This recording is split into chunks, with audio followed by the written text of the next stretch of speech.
À rencontre, Pierre Boquel. Pierre Boquel a été l'un des amis intimes d'André Malraux. Ils se rencontrèrent dans le Maquis lors de la dernière guerre et ils ne cessèrent jamais de se voir et de confronter dans l'amitié leurs démarches pourtant si différentes. André Malraux avait 2 fils qui moururent tragiquement dans un accident de voiture. Pierre Boquel était là, près des parents terrifiés.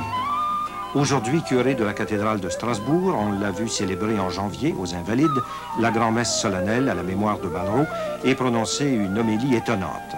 Marcel Brisebois a rencontré à Strasbourg le chanoine Boquel quelques mois avant la mort de Malraux. Pierre Boquel, nous avons déjà évoqué votre amitié pour André Malraux, mais j'oserais presque vous demander maintenant que vous a apporté cette amitié d'André Malraux. Beaucoup de choses. Je considère que ma rencontre avec André Malraux a été, oui, je crois que je puis dire le mot, une des grâces de ma vie.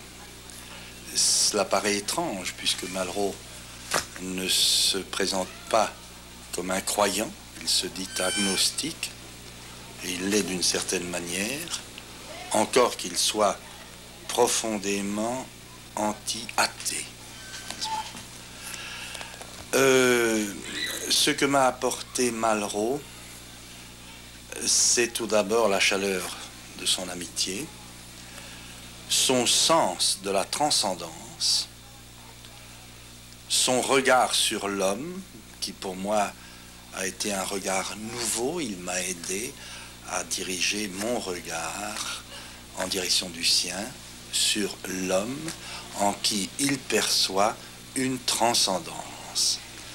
Il y a pour lui, dans l'homme, ce qui en lui le dépasse et à quoi il est capable de se soumettre.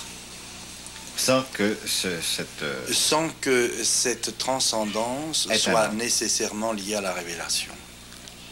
Alors comment avez-vous pu écrire récemment André Malraux, Miroir de la foi des chrétiens? Oui, Miroir de la foi des chrétiens, parce que il réfléchit en quelque sorte, n'est-ce pas? La foi n'est pas quelque chose d'abstrait, c'est quelque chose qui se vit et qui se traduit dans le geste, dans le comportement, dans l'attitude, n'est-ce pas? On a une vie de foi.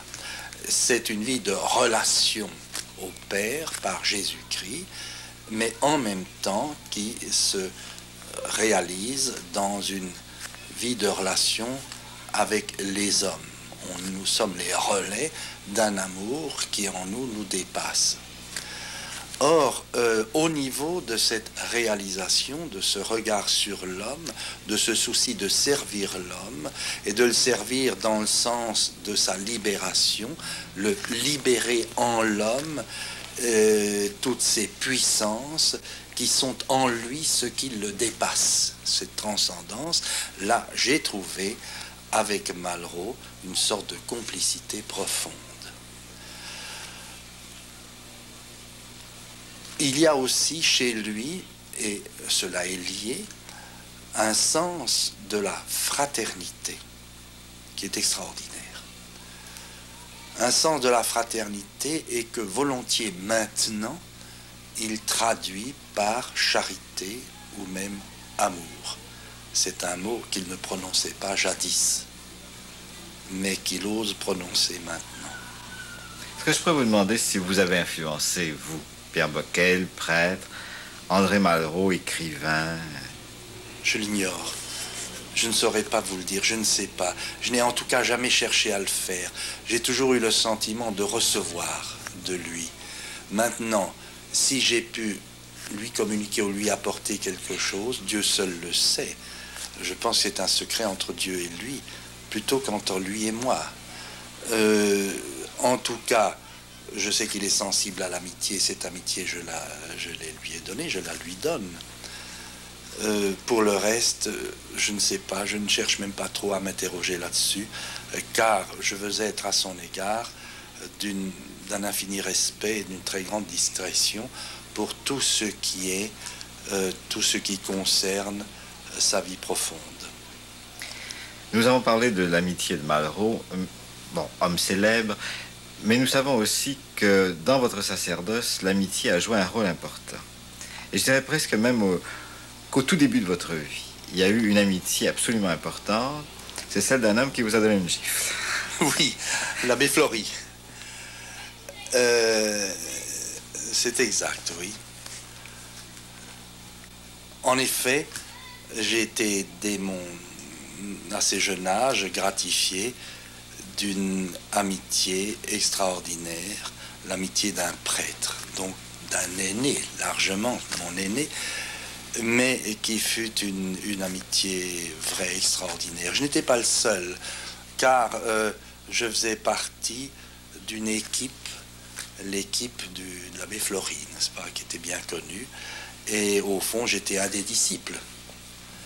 J'ai vécu la condition de disciple. Qu'est-ce que ça veut dire exactement? La condition de disciple, eh bien, c'est d'avoir eu la chance d'abord d'avoir eu dans sa vie un maître. Il y a si peu de gens, si peu de jeunes qui ont la chance de rencontrer un ami qui soit un maître. Car je crois que tout jeune, en tout temps, et aujourd'hui comme jadis, ont un besoin souvent inavoué d'être disciple de quelqu'un. C'est-à-dire de recevoir, d'apprendre de quelqu'un la liberté, d'apprendre de quelqu'un la vérité, l'amitié, d'avoir devant soi un témoin, quitte ensuite à se réaliser lui-même. Or, j'ai eu cette chance-là. Et je crois que l'abbé Fleury, par mon insertion dans son équipe, m'a procuré mes premiers amis. Mes amis, c'était ses amis. À partir du moment où vous avez rencontré l'abbé Fleury, avez-vous dit... Je me suis trouvé dans un réseau d'amitié. Je n'étais plus seul. Je n'étais plus seul, je me suis trouvé dans un réseau d'amitié. Et ensuite, ce réseau, je l'ai développé moi-même après. Quand je suis parti à Paris, c'était plus les copains ou les jeunes amis de l'abbé Fleury que je rencontrais, mais je rencontrais d'autres étudiants, d'autres amis, j'ai fait connaissance. J'étais, si vous voulez, l'amitié en moi était déliée. Qu'est-ce que ça veut dire être ami? Ça veut dire essentiellement trouver des gens à qui se dire et savoir les écouter.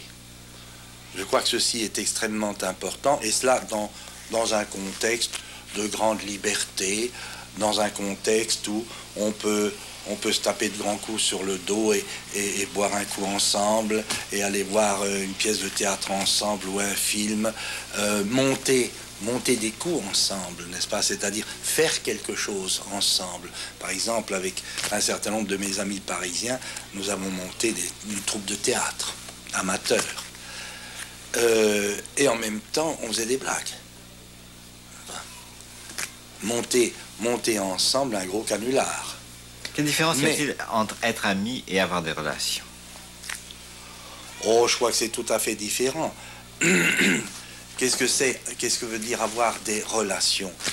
Bien, tout le monde a des relations, ne serait-ce que des relations d'affaires, des relations d'intérêt. De travail. De travail, mais c'est toujours dans le domaine de l'intérêt. C'est toujours un peu marqué par comment dirais-je, des obligations, si vous voulez, n'est-ce pas? Tandis que l'amitié a ce caractère de gratuité.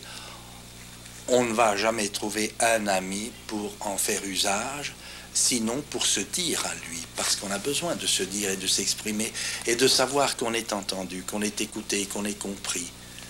Voyez? Mais alors là, il y a une chose qui m'étonne, c'est que vous dites, dans le temps de naître en particulier, l'importance d'amitié pour votre sacerdoce de jeunes couples. Alors, j'oserais presque vous demander, mais je comprendrais que vous disiez, écoutez, j'ai apporté beaucoup à des jeunes couples, mais que des jeunes couples vous aient apporté quelque chose. En quoi cela est-il possible? Qu'est-ce qui peut vous apporter? Il y a deux niveaux. D'abord, je crois que dès que surgit une amitié, on reçoit autant qu'on peut donner, et même on a le sentiment de recevoir davantage que ce que l'on donne, parce que ce que l'on donne, on le perçoit mal, mais ce que l'on reçoit, on le perçoit, n'est-ce pas? Alors, un jeune la relation avec un couple, c'est d'abord, il y a une joie à aider des gens à être heureux. Et ça fait partie de l'amitié. Mais il y a aussi à recueillir, avoir la grâce de recueillir un bonheur. Au fond, la condition du prêtre, c'est pas tellement d'abord qu'il cherche son bonheur, mais qu'il cherche à rendre heureux. N'est-ce pas? Au fond, mon bonheur, c'est tout de même le bonheur des autres. Ma joie, c'est la joie des autres. Car ma condition, c'est d'être frère universel. Oui. Au fond, dans la mesure même où j'ai choisi le sacerdoce, je renonçais d'une certaine manière à moi-même, à y trouver mes propres satisfactions, mais je suis heureux et le sacerdoce me gratifie amplement de ce bonheur. Je suis heureux du bonheur des autres. Vous avez dit, j'ai pas choisi le sacerdoce, j'ai choisi le célibat. Pardon, je n'ai pas choisi le célibat, j'ai choisi le sacerdoce. J'ai choisi le sacerdoce et j'ai accepté le célibat comme, la condition que m'imposait l'Église, mais deux, comme une condition qui m'était dure au début, mais comme une condition dont je comprends le prix. Aujourd'hui, le prix qui est un prix de liberté. Si je suis prêtre, je suis frère universel, donc libre, pour être au service des hommes. Et je sais très bien que si j'avais une épouse et des enfants à moi, ce serait très heureux, j'en serais fort heureux, mais je sais aussi tout ce que je n'aurais pas pu faire parce que lié à une famille, parce que pris dans l'étau d'une famille, je crois que je n'aurais pas pu avoir cette disponibilité que le Seigneur attendait de moi à travers le sacerdoce. Vous le dites pour vous, mais est-ce que vous diriez par exemple que... Je ne veux pas parler pour les autres, je ne sais pas. Voyez-vous, je ne sais pas, chacun a son destin. Je mesure quand même le prix du célibat sacerdotal, encore que je ne veuille pas l'imposer à tout prix. Ça, c'est une affaire d'église. Mais je dis que si j'avais à recommencer, je ne sais pas, je pense que je continuerai à choisir le célibat. À un certain moment donné, on se demande, Père Boquet, pourquoi vous êtes, enfin, on ne demande pas pourquoi vous êtes prêtre, on demande pourquoi vous êtes cette sorte de prêtre, enfin un prêtre dans l'action, quand on sait que d'autre part, vous avez été toujours attiré par le désert, c'est vous-même qui le dites, et que vous avez eu toute une action qui était presque, je dirais, mystique, n'est-ce pas? Je pense simplement mais à Bible et Terre Sainte, n'est-ce pas? Qui est quand même toute une œuvre de réflexion spirituelle. Au fond, de contact avec les sources. Oui. Oui. Eh bien, je crois que c'est par ce sens de l'amitié, de la fraternité qui me conduit. Je vous ai dit tout à l'heure que une de mes passions, c'était l'unité. J'avais fait inscrire, gravé sur la patène de calice qu'on m'offrit pour ma première messe, Ut omnes unum sint, pour que tous soient un. Ça a toujours été cette passion. Par conséquent, il faut agir pour réunir les hommes, pour créer des liens. Je crois que je suis assez volontiers un créateur de liens. Vous comprenez, j'ai pleinement conscience de ma pauvreté, de ma misère, de mes faiblesses. Mais il y a, à travers tout cela, une sorte de vocation qui est particulière à chacun. Je crois que la mienne, c'est être un créateur de liens. Maintenant, je n'ai pas tout à fait répondu à votre question au sujet de l'amitié des couples. Je dois dire que les couples m'ont aussi aidé à révéler le mystère chrétien. C'est fou ce qu'ils m'ont apporté de choses. En me révélant, en quelque sorte, mais je les y ai aidés, mais tout de même, ils m'ont révélé d'une façon active, visible, concrète, existentielle, ce que souvent la théologie ne m'avait appris que d'une manière notionnelle. À savoir. Eh bien, par exemple, j'étais très frappé, enfin, lorsque on m'a dit que Dieu était Trinité, par exemple. Dieu est un en plusieurs personnes. Bon, qu'est-ce que ça veut dire? On m'a appris ça au catéchisme. Et puis la théologie ensuite m'a répété cela. Bon, je veux bien, je l'accepte a priori, comme retrouvant cette notion dans la Bible, comme étant ensuite enseignée, transmise par l'Église, mais quand même, c'est resté quelque chose d'assez abstrait, d'assez notionnel. Et voilà que tout d'un coup, je me trouve en contact avec des êtres qui s'aiment tellement, qu'ils ont une soif en eux de créer une unité à partir de leur diversité et dans le respect de leur diversité. Et voilà que tout d'un coup, je vois cette notion, cette abstraction, se réaliser, se vivre par des gens dans la mesure même où ils vivent leur amour, où ils appuient leur amour à sa source même qui est Dieu, un en plusieurs. Voilà, si vous voulez, je résume beaucoup, n'est-ce pas, quelque chose que m'ont apporté, que continuent de m'apporter les couples, c'est-à-dire, au fond, la réalité vivante de l'unité de Dieu dans la diversité des personnes. Pierre Bocquel, on vous sait curé de Strasbourg, la cathédrale de Strasbourg, et pourtant aussi un homme fasciné par l'aventure, un aventurier, un homme du risque. N'est-ce pas? Je me demande, mais quelle aventure y a-t-il dans cette cure de Strasbourg? Parce que la paroisse, au fond, c'est quand même pas actuellement une réalité qui est en train de périr, de disparaître. Et est-ce que vous voulez essayer de sauver cette paroisse? Oui. Enfin, je crois qu'il faut faire une distinction entre ma paroisse et la paroisse en général. Évidemment, je suis curé d'une paroisse au fond très, très ancienne, très, très traditionnelle, fort sympathique à bien des égards, mais difficile parce que c'est une paroisse de cathédrale. Et par conséquent, quand je me trouve en présence d'un peuple, ce n'est jamais exactement le peuple de ma paroisse, mais c'est le tout venant que je trouve, n'est-ce pas? Mais d'abord, je me suis habitué aussi un peu à vivre au jour le jour. C'est-à-dire que l'aventure, c'est ce qui vous arrive tous les jours aussi. Et tous les jours, autre chose vous arrive. C'est-à-dire que cette maison voit défiler des foules de gens qui viennent pour les raisons les plus multiples, les plus variées, souvent les plus inattendues. Des cas de misère, des cas des problèmes de sauvetage, de couples en détresse, des drames de famille, des drames de toutes sortes. Ces jours-ci encore, un garçon assez extraordinaire qui vient passer 2-3 jours parce que il a été traversé par la grâce, une conversion, et je l'ai expédié ces jours-ci à la Pierre qui vire. Enfin, vous voyez, c'est tout le monde. C'est la variété la plus grande. Et je crois que la vie d'aventure, c'est d'être aussi constamment prêt à répondre à toutes ces situations. Mais à répondre, avant d'y répondre, c'est d'écouter. C'est-à-dire d'être attentif aux réalités qui se présentent tous les jours et qui sont souvent radicalement différentes les unes des autres. Alors il y a cela. Ça aussi, c'est l'aventure. Au fond, Dieu nous surprend constamment. Par l'inattendu. Mais l'insertion territoriale de l'Église par la paroisse, est-ce que ça a encore un sens? Oui, pour moi, oui, j'y ai beaucoup réfléchi.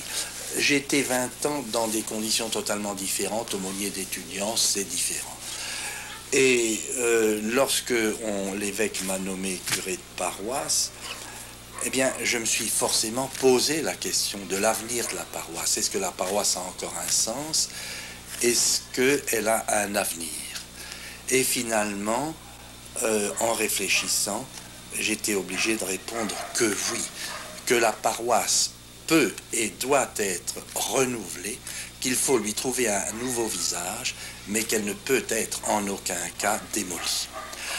Tout d'abord, parce que même si le monde se déplace du plan géographique au plan sociologique, n'est-ce pas, et que les affinités se constituent de plus en plus au niveau de la profession, de l'amitié, du milieu social, etc., il reste quand même une géographie. Et tant qu'il y aura une géographie, et ça risque de durer longtemps, il y aura des gens qui habiteront dans des quartiers. Je pense que même pour vous, cette géographie, cette chose est extrêmement importante. Elle est très importante. Je dirais presque que vous êtes même nationaliste. Est-ce que c'est faux? Non, je pense pas que je sois nationaliste en ce sens-là, ni spécialement régionaliste. Je vois ça sur un plan beaucoup plus à l'échelle humaine, n'est-ce pas?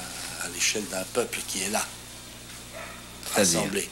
Un peuple doit avoir là, des par racines. exemple, je prends les nouveaux ensembles, ce qui n'est pas le cas dans ma paroisse. Les grands buildings où habitent Je prends les des- nouveaux ensembles qui se construisent, eh bien, on constate que de plus en plus renaît une conscience de quartier. Une conscience de quartier, alors se construisent dans ces grands ensembles un centre commercial, des équipements sportifs et culturels, naît en même temps un syndicat des riverains. La paroisse automatiquement s'insère là-dedans. Voyez-vous. Et ça, c'est assez nouveau.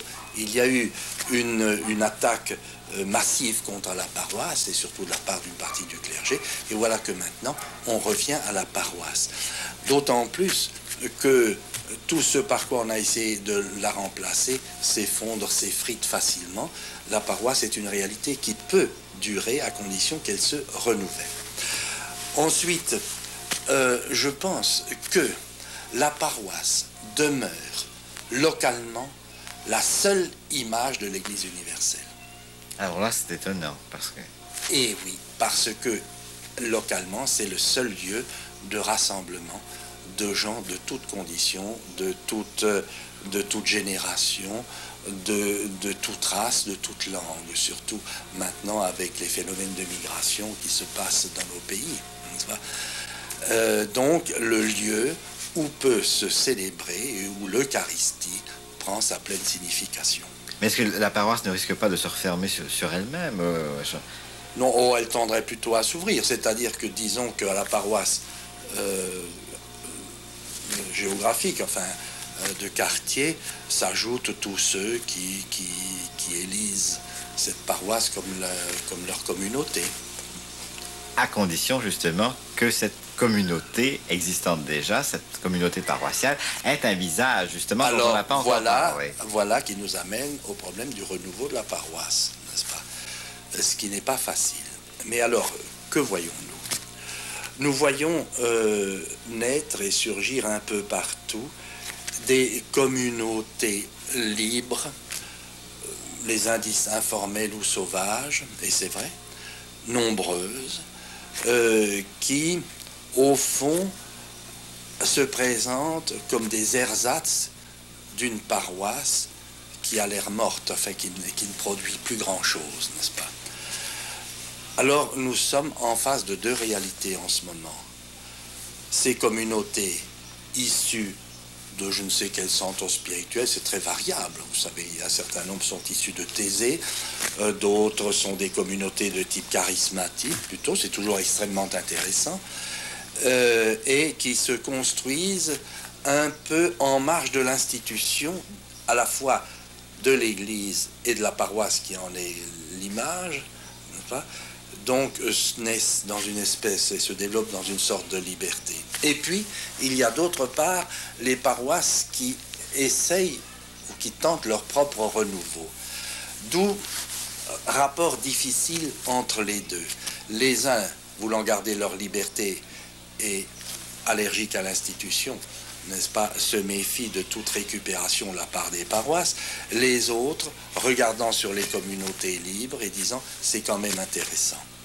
Alors, mon espoir, c'est que naissent des liens très libres et très respectueux entre ces deux types de chrétienté de communauté, la traditionnelle et les nouvelles. Les nouvelles communautés qui éprouvent de plus en plus le besoin de se regrouper et d'être liées à une église, n'est-ce pas? Et ça se sent. Et les paroisses qui ont besoin de susciter en elles des communautés aussi libres et de nature fort différente, n'est-ce pas? Des communautés nées de la vie, nées des besoins, non seulement des besoins des gens, mais surtout de la vie des gens. Alors, il y a cette relation et que je souhaiterais devenir une relation d'émulation, non pas de récupération. mais d'émulation. Où les uns stimulent les autres. Où les uns stimulent les autres, et c'est ce que l'on commence maintenant à sentir. Et je voudrais que la visée de la paroisse est qu'elle devienne un espace de liberté et de fraternité dans un monde qui a le plus grand besoin de vivre ces deux valeurs-là. Un espace de liberté au cœur d'un univers de la contrainte, où on est obligé de faire les choses tous les jours, ne serait-ce qu'au plan professionnel, mais au plan familial aussi, et bien que les gens qui en éprouvent le plus grand besoin peuvent se retrouver en s'exprimant librement, en disant ce qu'ils pensent, ce qu'ils cherchent, etc. Et que la paroisse soit ce lieu-là du dialogue et de l'échange, mais aussi de la fraternité ou de la reconnaissance mutuelle. Parce que un des drames d'aujourd'hui, de plus en plus sensible, c'est la solitude. Les hommes sont seuls, terriblement seuls, parce que tout simplement, qui s'intéresse à eux? On ne s'intéresse guère qu'à ce qu'ils fabriquent, qu'à ce qu'ils produisent, qu'à l'usage qu'on peut faire d'eux, mais si peu et si rarement à ce qu'ils sont en profondeur, à leur drame personnel, à leurs espérances, à leur joie, à leurs recherches. Or, il faut que la paroisse soit cet espace de gens où les gens puissent se reconnaître pour ce qu'ils font, pour ce qu'ils sont, et non plus uniquement pour ce qu'ils produisent. Alors, si je vous comprends bien, la paroisse, c'est pas simplement pour les croyants, les chrétiens aussi, mais c'est aussi pour la société, pour le monde. Mais je pense, bien sûr, que c'est la communauté chrétienne qui se réunit, mais qui puisse être, qui soit ouverte, dès lors qu'elle est fraternelle et accueillante, et respectueuse en même temps, qu'elle soit ouverte à tous. Et nous voyons de ces manifestations, nous voyons des incroyants, des agnostiques, des gens qui cherchent à rejoindre certaines communautés paroissiales, tout simplement parce qu'ils s'y trouvent à l'aise. Enfin, je puis être qui je suis là où je suis. Pierre Bocquel, je vous remercie.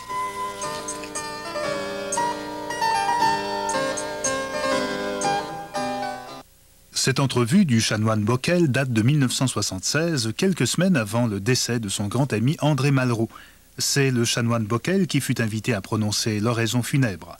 Cette entrevue met fin aux 40 reprises de rencontres qui célèbrent cette année son 20e anniversaire.